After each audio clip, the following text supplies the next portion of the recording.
네, 윤석열 전 검찰총장 부인 김건희 씨의 논문 표절 문제가 일파만파 커지고 있습니다. 철저한 조사와 검증을 통해 국민 누구나 납득할 수 있는 결과가 나오기를 바랍니다. 한편 그 과정에서 범죄 혐의가 있다라고 하면 신속하게 수사에 착수해야 합니다. 남편이 검찰총장 출신이라고 하더라도 처벌을 피해갈 수 있는 나라가 아니다라는 것을 국민께 보여드려야 합니다.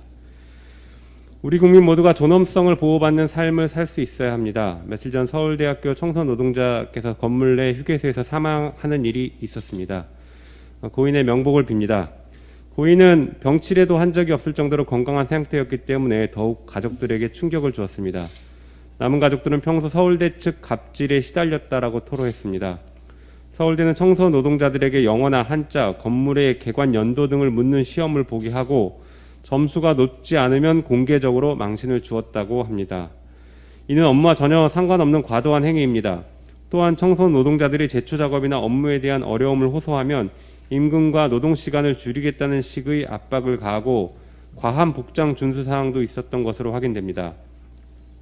우월적 지위를 이용하여 청소 노동자에게 업무 환경을 악화시키고 압박하여 정신적 스트레스를 준 것은 엄연한 직장 내 괴롭힘입니다. 정신적 스트레스뿐만 아니라 육체적 근무 강도 역시 혹독했습니다. 엘리베이터도 없는 기숙사 건물을 매일 100리터짜리 쓰레기 봉투 6, 7개를 들고 계단을 오르내리게 했습니다. 우리나라의 경제 수준은 선진국에 진입했는데 노동 현장은 여전히 후진적입니다. 직장에서 만연한 권위 문화와 그 부작용으로 발생하는 갑질을 계속적으로 감내해야만 직업을 유지할 수 있는 경우가 너무 많습니다. 우리나라 최고의 교육기관이라고 불리는 서울대도 예외가 아님에 씁쓸한 마음입니다. 정치 영역에서의 민주화는 이루었으나 사회 전반의 민주화가 아직 이루어지지 못한 까닭이라고 생각합니다.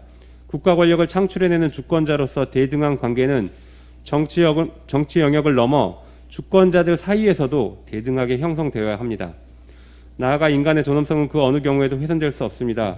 노동자를 권위로 대하기 전에 하나의 존엄한 인간임을 잊지 않아야 할 것입니다. 노동공제를 낮출 수 있는 실질적인 대안뿐만 아니라 근본적인 문제인 노동자에 대한 인식 개선이 필요하다고 생각합니다. 얼마 전 국민적 공분을 산 공군 성추행 사건에 대해 우리 민주당은 TF를 구성해서 병역문화 폐습을 바로잡으려는 시도를 하고 있습니다.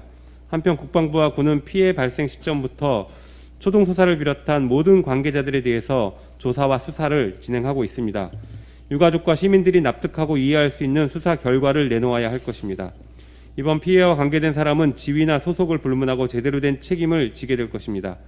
민주당은 군내 성범죄 예방과 제대로 된 처벌을 위해 군사법원 개혁 등 다양한 제도 개선안을 마련하겠습니다. 이상입니다.